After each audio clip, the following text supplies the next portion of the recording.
हमारे साथ अभी हबीबुल्ला सर बैठे हुए हैं। आइए जानते हैं कि पॉक्सो एक्ट है क्या। सर, पॉक्सो एक्ट और यौन उत्पीड़न का जो मामला है वो है क्या पूरा? एक्चुअली बच्चों के जहाँ तक बच्चों की बात है, ऐसे बच्चे जो लैंगिक अपराधों से ग्रसित हों, यानी कि जिनके खिलाफ, जिनके विरुद्ध कोई लैंगिक अपराध हुआ हो और वो 18 साल या उससे कम के हैं, तो उनके खिलाफ किए गए जो भी अपराध होंगे, इस विशेष अधिनियम से के बनाए गए प्रावधानों के तहत उनका विचारण होगा। उनके एक्यूज का, जिन्होंने ऐसा अपराध किया है, ऐसे एक्यूज का, ऐसे अभियुक्तों का विचारण इस न्यायालय द्वारा होता है। इसीलिए अधिनियम और माननीय उच्च न्यायालय के निर्देश पर प्रत्येक बिहार के प्रत्येक ज़िलों में एक विशेष न्यायालय खोला गया है, जो पोक्सो से संबंधित प्रावधानों का विशेष न्यायालय बोला जाता है, जिसको चाइल्ड फ्रेंडली न्यायालय भी बोलते हैं। सर, एक आरोप कुछ दिन पहले बहुत हवाई उड़ रहा था, मीटू का, जिसमें कहीं ना कहीं पॉक्सो एक्ट के तहत ही कांड बहुत पहले हुआ और मामला बाद में उठने लगा। तो इस तरह के केस को आप किस तरह देख रहे हैं? हाँ, ये देखिए, ये वास्तविकता ये है कि न सिर्फ हमारे देश बल्कि विश्व की ये समस्या है। और हर बच्चा सबसे पहले जिनके साथ वो रहता है, वो जिस घर में रहता है, वहाँ उनके रिलेटिव्स के द्वारा, उनके घर के परिवार के करीबी सदस्यों द्वारा या नात रिश्तेदारों द्वारा उन्हें यौन उत्पीड़न का सामना करना पड़ रहा है। क्योंकि एक ज़माना था जब हम इस तरह की परिस्थितियों में खामोश रहा करते थे। अब ज़माना बदल गया है। लोगों में ये हिम्मत आई है कि उनके खिलाफ़ अगर कोई लैंगिक अपराध हुआ है तो वो उसको बताएं। इसके लिए एक एटमॉस्फेयर, बड़ा सुरक्षित और सेफ एटमॉस्फेयर दिया गया है, जहां वो रह करके अपने आप को, अपनी बातें साफ साफ कह करके वो मामले को उठा सकें। और वो उसी का, जो मीटू जैसा एक ट्रेंड चला था और बहुत पहले हुआ था, आपने देखा होगा कि उस पर कुछ जगह कार्रवाइयाँ भी हुई हैं, कुछ बड़े बड़े लोगों को अपने पदों से हाथ धोना पड़ा है। तो ये तो मतलब समझ लीजिए आपकी बड़ी गंभीर समस्या है, और न सिर्फ भारत की बल्कि विश्व की गंभीर समस्या है। सर, जब भी यौन उत्पीड़न के मामले आते होंगे तो पुलिस किस तरह से सहयोग करती है उत्पीड़ित परिवार को या फिर उत्पीड़ित जो भी व्यक्ति हैं उनको?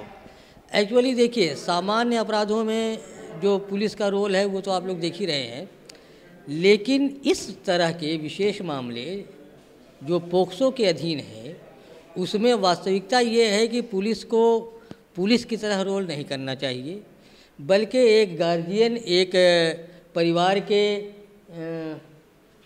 के मुख्य सदस्य के भांति ऐसा व्यवहार करना चाहिए। बच्चों को, उन्हें ये फील नहीं होने देना चाहिए कि उनके खिलाफ जो घटना घटी है उसके लिए वो मजाक का पात्र बने, हंसी का पात्र बने। इसीलिए इसके लिए एक स्पेशल यूनिट ही बनाई गई है, जिसको कहा जाता है SJPU, special juvenile police unit. और पुलिस यूनिट, ये प्रत्येक थानों में एक ऑफिसर होता है जो इस तरह के बच्चों के बारे में भी बात करता है, बच्चों के। सर, जब यौन उत्पीड़न का मामला आता है तो समाज कितना हीन दृष्टि से इस मामले को देखता है, इसको समाज किस तरह से छुपाने का प्रयत्न करता है? एक्चुअली देखिए, जिसके साथ घटना होती है वो वास्तव में सिर्फ घटना का ही शिकार नहीं होता, बल्कि सामाजिक नज़रिए से भी वो अपने आप को ठगा सा महसूस करता है। अगल बगल के लोग, मिलने जुलने वाले, उन्हें मतलब कि उनके सम्मान को थोड़ा बहुत संदेह की नज़रों से देखना शुरू करते हैं।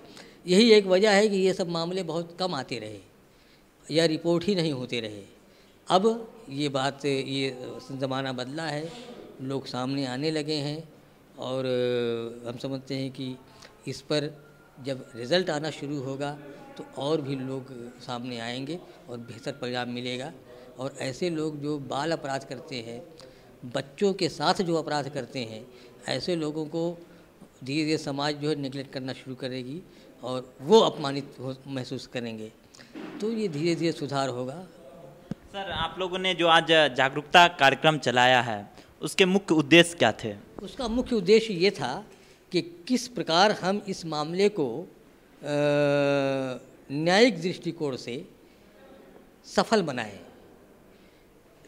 जहाँ मतलब कि आम अपराधों में FIR होता है या कंप्लेंट होता है, लोग गवाही देने जाते हैं, ये वो सब होता है। इस मामले में police as a police role नहीं काम कर एज ए पुलिस काम नहीं करती, बल्कि उसको एज ए फ्रेंड एंड मतलब वेलविशर काम करना होगा।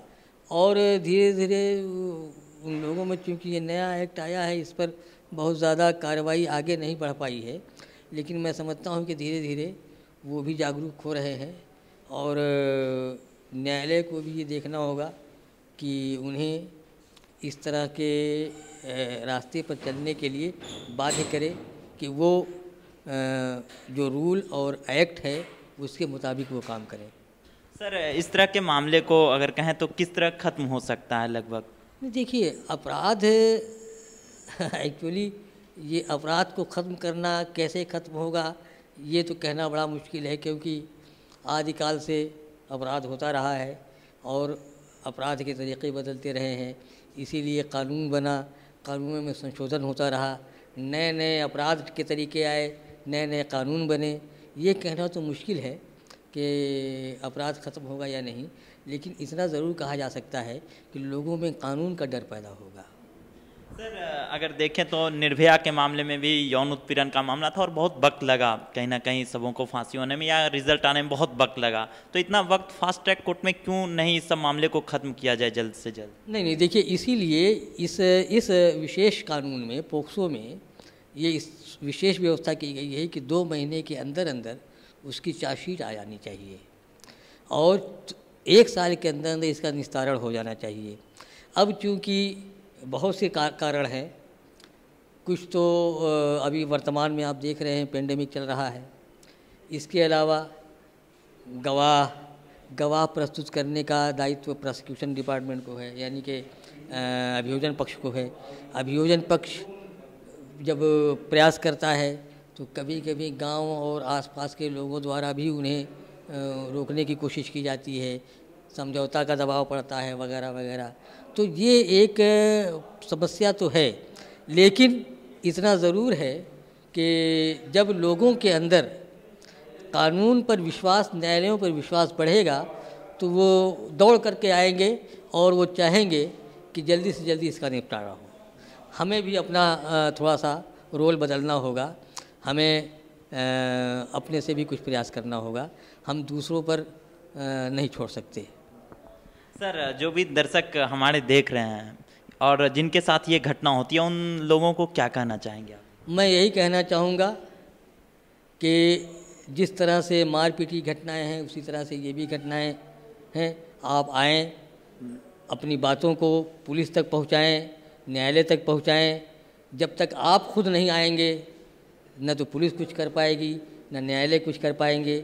जहाँ तक शर्म की बात है तो शर्मिंदा तो उन्हें होना चाहिए जिन्होंने अपराध किया है। क्या कभी आपने ये सुना कि किसी के घर चोरी हुई हो और वो शर्मिंदा हो? बल्कि शर्मिंदा वो होता है जो चोरी करता है। ठीक उसी प्रकार जिसने अपराध किया है वो उसे शर्मिंदा होना चाहिए, आपको नहीं। आपकी कोई गलती नहीं है। अगर इस तरह की कोई बातें होती हैं आप एकदम आए, सामने आए। आज समाज बदल चुका है, आपको सहानुभूति ही नहीं बल्कि सहयोग भी मिलेगा, न्यायालय भी सहयोग करेगा और पुलिस और दूसरी एजेंसीज भी सहयोग करेंगी। बहुत बहुत धन्यवाद सर, इतना व्यस्तम समय देने के लिए। मैं कवि नीलेश, कैमरामैन शकील के साथ।